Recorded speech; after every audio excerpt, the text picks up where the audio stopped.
सूरज पश्चिम की ओर ढल रहा था। आज गांव की पगडंडी पर धूल उड़ रही थी और आनंद, एक 20 साल का जवान लड़का जिसे सारा गांव अनाथ कहकर पुकारता था, अपने कंधे पर फावड़ा लिए थके कदमों से अपनी झोपड़ी की ओर बढ़ रहा था। उसका चेहरा पसीने और उदासी से सना था। खेतों के किनारे कुछ गांव वाले बैठे उसकी ओर देख फुसफुसाने लगे। अरे देखो, ये अनाथ फिर खेतों से लौट रहा है। दिन भर हड्डियां तोड़ता है, पर क्या फायदा। ना बाप का ठिकाना, ना माँ का। मनहूस कहीं का। हाँ, और मुखिया के यहाँ जो काम करता है उसमें भी शायद कंजूसी करता होगा। कौन जाने, अनाज की बोरियों में से कुछ चुराता भी हो, क्योंकि अभी जो अनाज मुखिया के यहाँ से आ रहे हैं वो कितने बेकार हैं। हाँ, तुम सही कह रहे हो। आखिर ये मनहूस अनाथ जो वहाँ काम करता है, नहीं तो आगे मुखिया हमें कितने अच्छे अनाज बांटा करते थे। हाँ, अरे ये ऐसा ही है, जहाँ जाएगा वहाँ का सत्यानाश करके रख देते। हर दिन यही ताने। मैंने कभी किसी का बुरा नहीं किया, फिर ये लोग मुझे क्यों कोसते हैं? क्या मेरे माँ बाप नहीं है तो मैं इस गांव में जी नहीं सकता? क्या बोला? अनाथ? कुछ कहा? जा अपनी झोपड़ी में जा। गांव में तेरे जैसे की कोई जरूरत नहीं। आनंद ने जवाब देने की हिम्मत नहीं जुटाई। उसने सिर झुकाया और तेज कदमों से आगे बढ़ गया। उसकी झोपड़ी गांव के बाहर एक टूटी फूटी सी जगह पर थी, जहां वो अकेला रहता था। रास्ते में उसे उसका दोस्त रोहन मिला, जो गांव का एकमात्र शख्स था जो आनंद से दिल से बात करता था। रोहन एक छोटी सी दुकान चलाता था और हमेशा हंसमुख रहता था। अरे आनंद, फिर से खेतों में जान मार दी। चल मेरी दुकान पर बैठ, चाय पीते हैं। रोहन, तू ही है जो मुझे इंसान समझता है। बाकी तो बस अनाथ अनाथ चिल्लाते रहते हैं। उनकी बातों का क्या आनंद, तू अपने काम से मतलब रख। वैसे मुखिया के यहाँ काम कैसा चल रहा है? सुना है वो तुझसे दिन रात काम करवाता है। काम? हाँ, काम तो खूब करवाता है। अनाज की बोरियां ढोना, गांव में बांटना, हिसाब रखना। पर पैसे कभी देता है कभी नहीं। कल तो बोला आज पैसे नहीं है, बाद में देखेंगे। क्या? फिर तूने कुछ कहा नहीं? आनंद, तू बहुत सीधा है। मुखिया जैसे लोग ऐसे ही लोगों का फायदा उठाते हैं। क्या करूं रोहन, मेरे पास और कोई रास्ता नहीं। अगर मुखिया के यहाँ काम नहीं करूंगा तो खाऊंगा क्या? गांव में कोई मुझे काम देता नहीं। हम ठीक है, पर सावधान रहना। मुखिया गजेंद्र को मैं जानता हूँ, वो चालाक है। खैर, ये ले चाय और ये बिस्किट खा। दोनों दोस्त चाय की चुस्कियां लेते हुए कुछ देर बातें करते रहे। आनंद की उदासी कुछ कम हुई, लेकिन मन में गांव वालों की बातें और मुखिया की सख्ती का बोझ अभी भी था। अगले दिन सुबह जैसे ही उसकी नींद खुली, आनंद निकल पड़ा मुखिया के गोदाम पर काम करने। गजेंद्र, गांव का मुखिया, एक रौबदार और चालाक आदमी था। उसका घर गांव का सबसे बड़ा था और अनाज का गोदाम उसी के आंगन में था। आनंद वहां अनाज की बोरियां ढोने और गांव में बांटने का काम करता था, लेकिन गजेंद्र की नजरें हमेशा आनंद पर शक भरी रहती थी। आज जब आनंद मुखिया के यहाँ पहुंचा तब आनंद, ये क्या? कल तूने अनाज की बोरियां गलत गांव वालों को बांट दी। तुझे इतना भी नहीं पता कि किसे कितना देना है? मुखिया जी, मैंने तो वही किया जो आपने कहा। हिसाब में कोई गलती नहीं थी। झूठ मत बोल। ये गांव वाले क्या झूठ बोल रहे हैं? तूने अनाज को बदल कर इन लोगों को खराब अनाज दे दिया और अच्छे अनाजों को अपने घर ले गया। नहीं मुखिया जी, मैं इस कभी नहीं कर सकता। आपको कोई गलतफहमी हुई है। आपने जो मुझे अनाज दिया था, मैंने वही उन्हें दिया है। अरे मुखिया जी, इस मनहूस को काम पे रखोगे तो ऐसा ही होगा। आज इसने अनाज बदल दिया, कल क्या कर बैठेगा कोई नहीं जानता। इससे अच्छा तो आप इसे काम से ही निकाल दो। हाँ मुखिया जी, ये सही रहेगा। कई दिनों हमारे पास खराब अनाज ही आ रहे हैं, ऐसे अनाज जिसे खाया भी न जा सके। ये सब इस मनहूस ने ही किया होगा। हाँ। नहीं मुखिया जी, मैंने इस कुछ नहीं किया। मेरा विश्वास करो। चुप रह, तुझे बहस करनी आती है? आज से तेरा काम रामू करेगा। तू जा और कल से मत आना। मुखिया जी, ऐसा मत कीजिए। मुझे ये काम चाहिए। मैं मेहनत करता हूँ, कोई गलती नहीं की। बस बहुत हो गया। रामू अब मेरा काम देखेगा। तू जा और मेरे सामने मत दिखना। आनंद का दिल टूट गया। उसने सिर झुकाया और मुखिया के घर से चला गया। गांव वालों की नजरों में वो पहले से ही दोषी था। कुछ लोग उसे देखकर हंस रहे थे। देखा, अनाथ को काम से निकाल दिया। मैं तो कहता था ये लायक नहीं। हाँ, अब ये भटकेगा गांव में। अनाथ को कौन काम देगा? अरे इसे तो तब से जानती हूँ जब इसकी वजह से मेरी भक्ति छोड़ी हुई है। क्या गलती थी मेरी? मैंने तो सिर्फ मेहनत की। अब क्या करूं? अगले कुछ दिन आनंद के लिए और मुश्किल हो गए। वो गांव की गलियों में भटकता, हर दरवाजे पर काम मांगता, लेकिन कोई उसे काम देने को तैयार नहीं था। उसकी जेब खाली थी और पेट में भूख की आग जल रही थी। एक दिन आनंद अपने सबसे करीबी दोस्त रोहन के पास गया और रोहन से मदद मांगी। रोहन, मैंने हर जगह कोशिश की, कोई काम नहीं देता। कहते हैं तू अनाथ है, तुझ पर भरोसा कैसे करें? आनंद, गांव वाले डरते हैं और मुखिया, वो तो बस तुझे बदनाम करना चाहता था। सुना है उसने रामू को काम पर रख लिया, जो उसका दूर का रिश्तेदार है। रामू? वो तो दिन भर आलस करता है, फिर भी मुखिया ने उसे चुना। कुछ तो गड़बड़ है रोहन।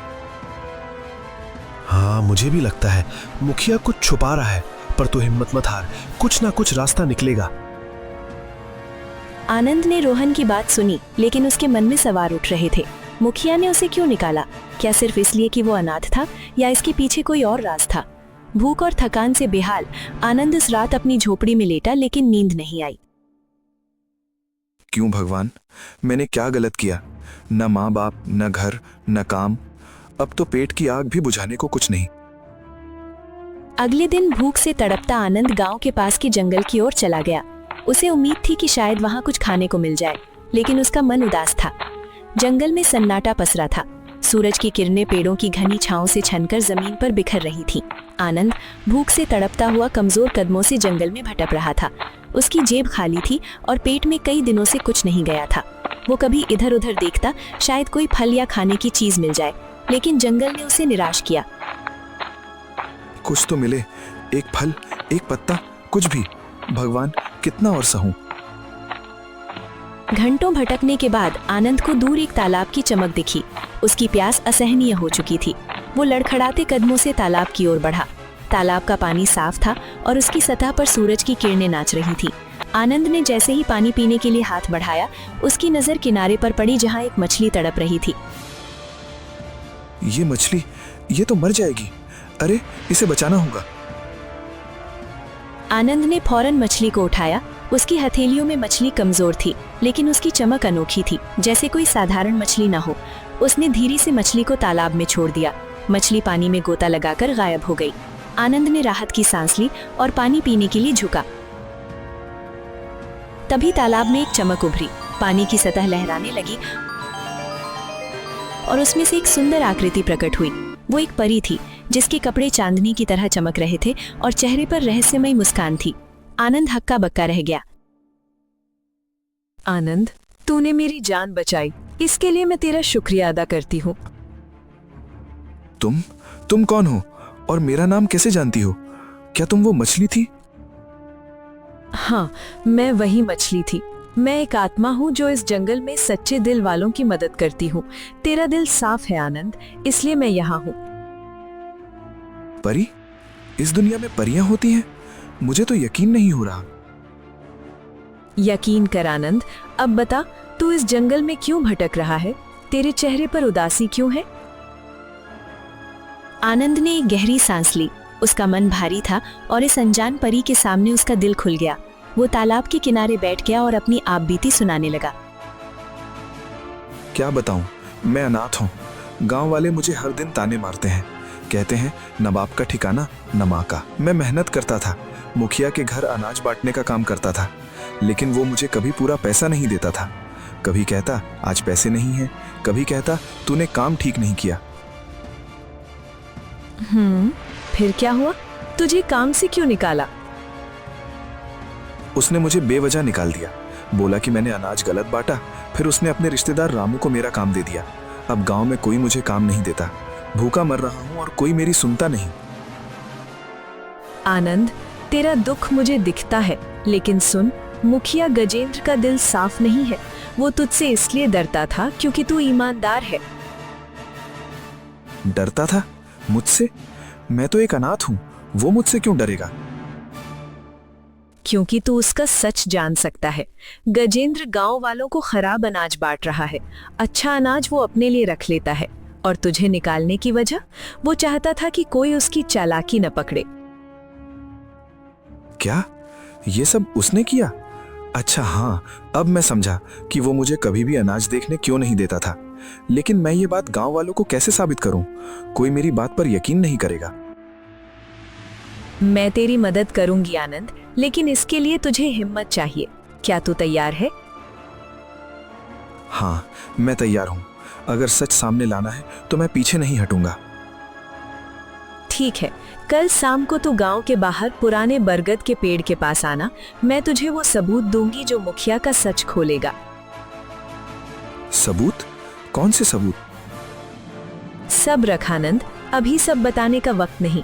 बस इतना याद रख, मैं तेरे साथ हूँ। परी की बातों से आनंद के मन में एक नई उम्मीद जगी। वो तालाब के किनारे खड़ा रहा और परी धीरे धीरे पानी में गायब हो गई। आनंद का दिल तेजी से धड़क रहा था। उसे समझ में नहीं आ रहा था कि क्या ये सब सच भी है। उस रात आनंद अपनी झोपड़ी में लौटा। भूख अभी भी उसे सता रही थी, लेकिन मन में एक अजीब सी ताकत थी। वो सोच रहा था कि अगली शाम क्या होगा। तभी उसे रोहन का ख्याल आया। उसने सोचा कि उसे अपनी मुलाकात के बारे में बताना चाहिए। अगले दिन आनंद जल्दी जल्दी अपने दोस्त रोहन के पास पहुंचा। रोहन, तुझे कुछ बताना है। कल जंगल में मेरे साथ कुछ अजीब हुआ। क्या हुआ? तू ठीक तो है? जंगल में क्या कर रहा था? मैं खाना ढूंढने गया था। वहां तालाब के पास एक मछली मिली जो तड़प रही थी। मैंने उसे पानी में डाला और फिर वो एक परी बन गई।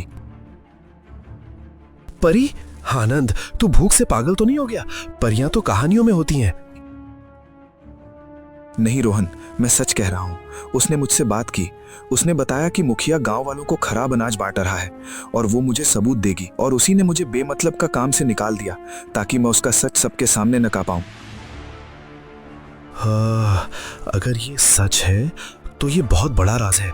लेकिन आनंद, सावधान रहना। मुखिया चालाक है। अगर उसे पता चला कि तू उसके पीछे पड़ा है तो वो तुझे और मुश्किल में डाल देगा।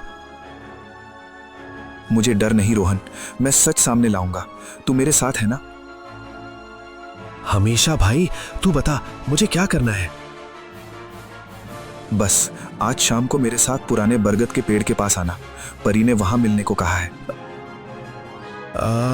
ठीक है, मैं आऊंगा, लेकिन ये परी वाली बात मुझे अभी भी यकीन नहीं हो रहा। दोनों दोस्तों ने शाम को मिलने का प्लान बनाया। आनंद की आंखों में एक चमक थी जो कई दिनों बाद लौटी थी, लेकिन उसके मन में सवाल भी थे। कुछ देर बाद शाम हुई। शाम का अंधेरा गांव पर छा चुका था। चांद की हल्की रोशनी जंगल के पेड़ों के बीच से छनकर जमीन पर बिखर रही थी। आनंद और रोहन दोनों चुपके से गांव के बाहर पुराने बरगद के पेड़ की ओर बढ़ रहे थे। आनंद के दिल में उत्साह और डर का मिश्रण था, जबकि रोहन अभी भी परी की बात पर यकीन करने को तैयार नहीं था। हवा में ठंडक थी और जंगल में सन्नाटा, सिवाय झींगुरों की आवाज के। रोहन, तू सचमुच मेरे साथ आया। मैं डर रहा था कि तू मना कर देगा। अरे, तुझे अकेले जंगल में कैसे छोड़ दूं? वैसे मुझे अभी भी लगता है कि तूने कोई सपना देखा होगा। परियां तो कहानियों में होती हैं आनंद। रोहन, मैंने जो देखा वो सच था। वो परी थी और उसने कहा कि वो मुझे सबूत देगी। बस थोड़ा और इंतजार कर। ठीक है भाई, लेकिन अगर ये सब झूठ हुआ तो मैं तुझसे चाय के पैसे वसूल करूंगा। दोनों दोस्त हंसते हुए बरगद के पेड़ के पास पहुंचे। वो पेड़ गांव का सबसे पुराना और विशाल पेड़ था, जिसके बारे में लोग कहते थे कि वहां रात को अजीब अजीब आवाजें सुनाई देती हैं। रोहन और आनंद ने पेड़ के नीचे रुककर इधर उधर देखा। चांद की रोशनी में पेड़ की जटाएं अलग तरह से लटक रही थीं। वो बोली थी यहाँ मिलेगी, लेकिन कहाँ है वो? आनंद, ये जगह मुझे ठीक नहीं लग रही।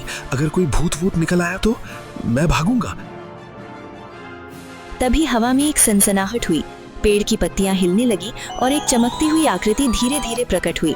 वो वही परी थी जिसके कपड़े चांदनी की तरह चमक रहे थे और उसका चेहरा शांत लेकिन रहस्यमयी था।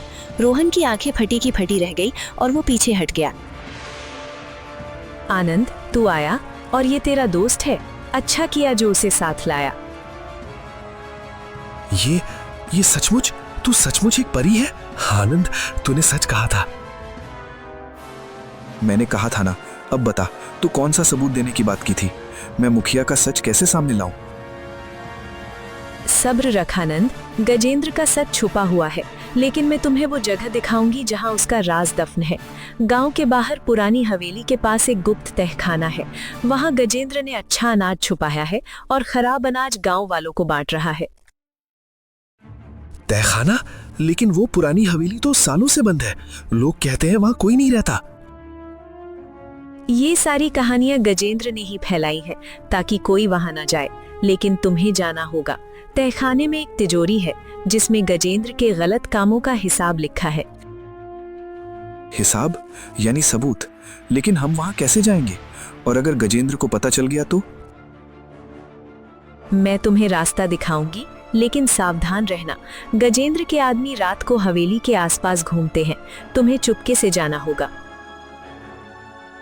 आनंद, ये बहुत खतरनाक है। अगर पकड़े गए तो गजेंद्र हमें जिंदा नहीं छोड़ेगा। रोहन, अगर हमने ये मौका गंवा दिया तो गजेंद्र हमेशा गांव वालों को लूटता रहेगा। मैं तैयार हूं, तू मेरे साथ है ना? हाँ ठीक है, लेकिन अगर कुछ गलत हुआ तो ये परी जिम्मेदार होगी। चिंता मत करो रोहन, मैं तुम्हारी रक्षा करूंगी। अब सुनो, तुम दोनों को आधी रात को हवेली के पीछे के दरवाजे से अंदर जाना होगा। वहां एक पुराना कुआं है। उसके पास की दीवार में एक ढीला पत्थर है। उसे हटाओ और तहखाने का रास्ता मिलेगा। लेकिन तिजोरी का ताला, उसे कैसे खोलेंगे? ये चाबी तुम्हें तिजोरी तक ले जाएगी, लेकिन याद रख, ये चाबी केवल एक बार काम करेगी। इसे संभाल कर रखना। परी ने चाबी आनंद को दी और वो धीरे धीरे हवा में गायब हो गई। आनंद और रोहन एक दूसरे की ओर देख रहे थे। चाबी आनंद के हाथ में चमक रही थी जैसे उसमें कोई जादू हो। ये क्या जादू है आनंद? मुझे तो डर लग रहा है। डरने का वक्त नहीं है रोहन, हमें तैयार रहना होगा। आधी रात को हम हवेली जाएंगे। दोनों दोस्त अपनी झोपड़ी की ओर लौटे। रास्ते में रोहन बार बार रुककर जंगल की ओर देख रहा था, जैसे उसे डर हो कि कोई उनकी बात सुन रहा हो। आनंद का मन उत्साह और घबराहट से भरा था। उसने चाबी को जेब में कसकर पकड़ रखा था। कुछ समय बाद आधी रात का वक्त आया। गांव सो चुका था। आनंद और रोहन चुपके से पुरानी हवेली की ओर बढ़े। हवेली गांव के बाहर जंगल के किनारे थी। उसकी दीवारें जर्जर थी और खिड़कियों से अंधेरा झांक रहा था। दोनों दोस्त पीछे के दरवाजे तक पहुंचे जो टूटा फूटा था। आनंद, ये जगह मुझे अजीब लग रही है। क्या तुझे लगता है कि यहाँ वो मुखिया अनाज छुपा सकता है? हाँ रोहन, मुझे उस परी पर पूरा भरोसा है। उसने जो कहा वो सब सही है, क्योंकि मैं जब मुखिया के यहाँ काम करता था तो वो हर रोज कहीं जाया करता था। हाँ, शायद वो यहीं आता हो अनाज। दोनों कुएं के पास पहुंचे। वहां की दीवार में एक ढीला पत्थर था, ठीक जैसा परी ने बताया था। आनंद ने पत्थर हटाया और एक संकरा रास्ता दिखा जो नीचे की ओर जा रहा था। दोनों ने एक दूसरे की ओर देखा और धीरे धीरे तहखाने में उतर गए। आनंद, ये तहखाना तो बहुत पुराना लग रहा है। तुझे यकीन है कि वो चाबी काम करेगी? हाँ रोहन, परी ने कहा था ये चाबी तिजोरी खोलेगी। बस थोड़ा और आगे चल।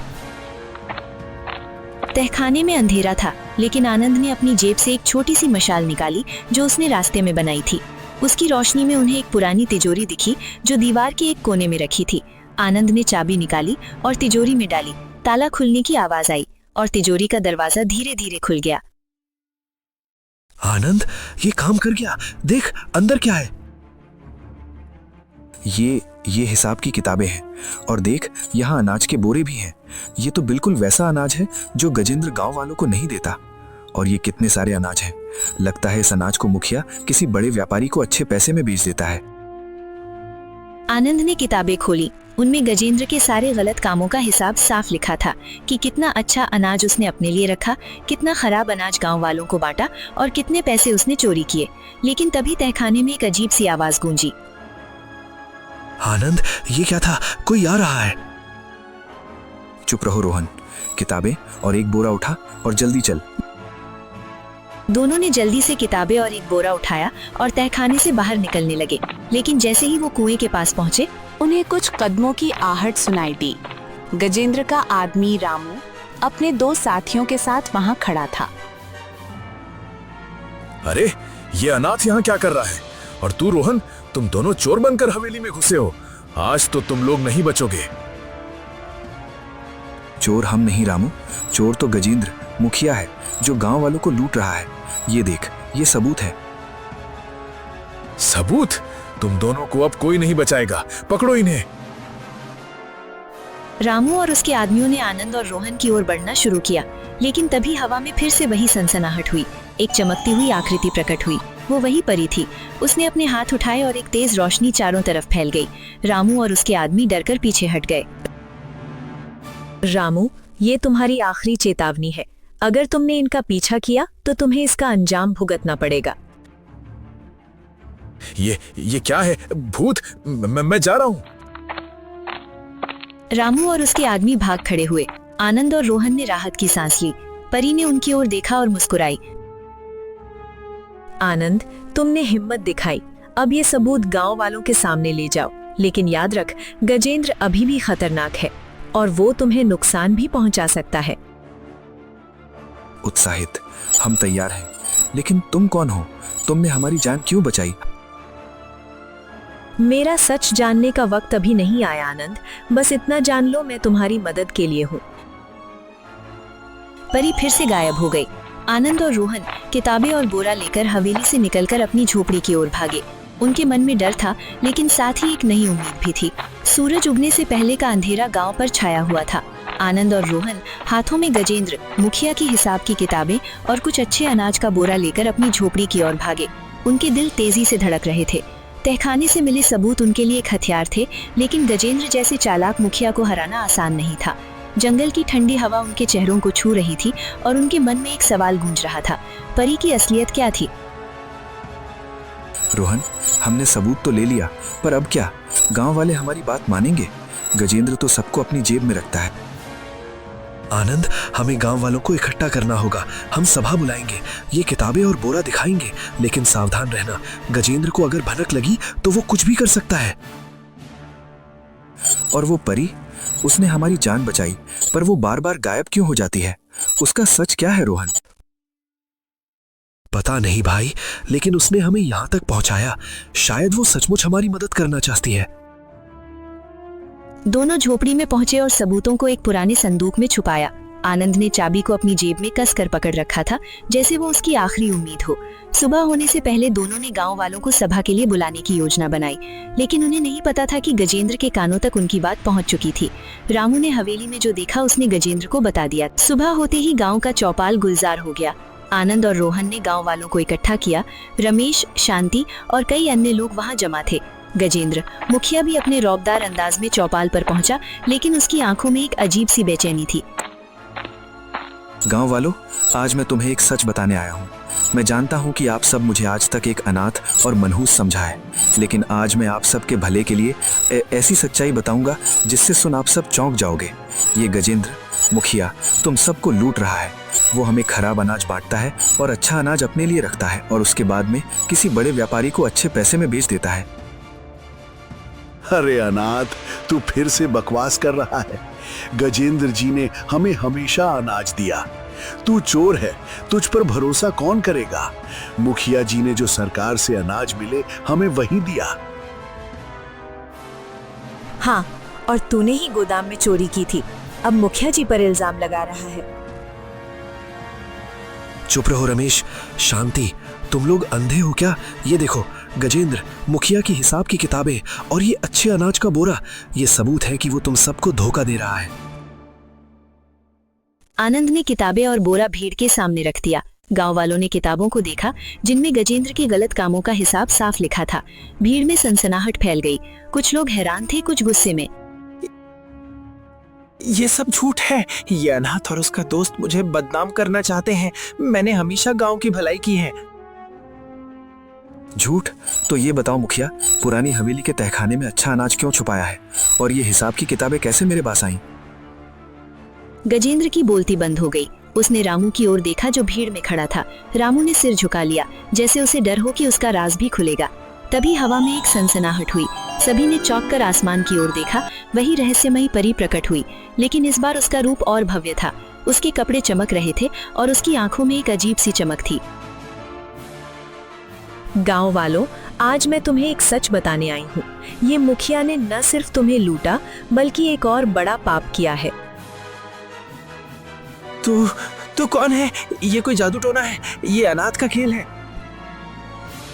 मैं कोई जादू नहीं गजेंद्र, मैं तुम्हारी पत्नी माया हूँ, जिसे तुमने सालों पहले जंगल में छोड़ दिया था, क्योंकि मैं तुम्हारे काले कारनामों का राज जान गई थी। भीड़ में सन्नाटा छा गया। गांव वालों की आंखें फटी की फटी रह गईं। आनंद और रोहन एक दूसरे की ओर देख रहे थे। गजेंद्र का चेहरा पीला पड़ गया। माया, तुम गजेंद्र की पत्नी हो, लेकिन गांव वालों का तो बताया गया कि तुम बीमार होकर मर गई। ये गजेंद्र का झूठ था। उसने मुझे जंगल में छोड़ दिया ताकि मैं उसका सच न खोल सकूं, लेकिन मेरी आत्मा इस गांव की सच्चाई के लिए लौटी। मैंने आनंद को चुना क्योंकि उसका दिल साफ है। इसने हमेशा गांव की मदद की। इसने कितने लोगों को बाढ़ से बचाया, कितनों को मुफ्त में मदद किया, लेकिन बदले में इसे मिला तो सिर्फ आनंद और मनहूस का निशान। तुम सब कैसे लोग हो? परी को देख सारे गांव वाले डर सा गए और ये सच जानते ही रोहन बोला, तो तुम भूत हो या परी? ये सब क्या है? मैं न भूत हूँ न परी, मैं एक आत्मा हूँ जो सच्चाई की ताकत से यहाँ आई। आनंद, तुमने मेरी मदद की और अब मैं तुम्हारी मदद कर रही हूँ। गजेंद्र ने भागने की कोशिश की, लेकिन गांव वालों ने उसे घेर लिया। रमेश और शांति, जो पहले आनंद का मजाक उड़ाते थे, अब शर्मिंदगी से सिर झुकाए खड़े थे। आनंद, हमें माफ कर दो। हमने तुझ पर शक किया। तूने सच सामने लाया और रोज रोज के कहा अनाज का राज सबके सामने लाया। हाँ आनंद, तू सच्चा है। हमने तुझे अनाथ कहकर गलत किया। मैंने सिर्फ सच सामने लाने की कोशिश की। ये सब माया की वजह से हुआ। गांव वालों ने गजेंद्र को पकड़ लिया और उसे सजा देने का फैसला किया। उसका सारा अच्छा अनाज गांव वालों में बांट दिया गया। आनंद को गांव का नया अनाज बांटने वाला चुना गया और उसकी इज्जत गांव में लौट आई। माया ने एक आखिरी बार आनंद की ओर देखा और मुस्कुराई। आनंद, तूने सच्चाई की जीत कराई। अब मेरी आत्मा को शांति मिलेगी। माया, तुमने मुझे हिम्मत दी, लेकिन अब तुम कहाँ जाओगी? मेरा वक्त पूरा हुआ आनंद। अब मैं मुक्त हूँ, लेकिन याद रख, सच्चाई हमेशा जीतती है और तू हमेशा इस गांव का भला करेगा। माया धीरे धीरे हवा में गायब हो गई। आनंद और रोहन ने एक दूसरे की ओर देखा। उनके चेहरों पर सुकून था, लेकिन साथ ही एक अजीब सी उदासी भी थी। गांव वालों ने गजेंद्र मुखिया को मार मार कर गांव से बाहर निकाल दिया और अब आनंद ही गांव का मुखिया बना।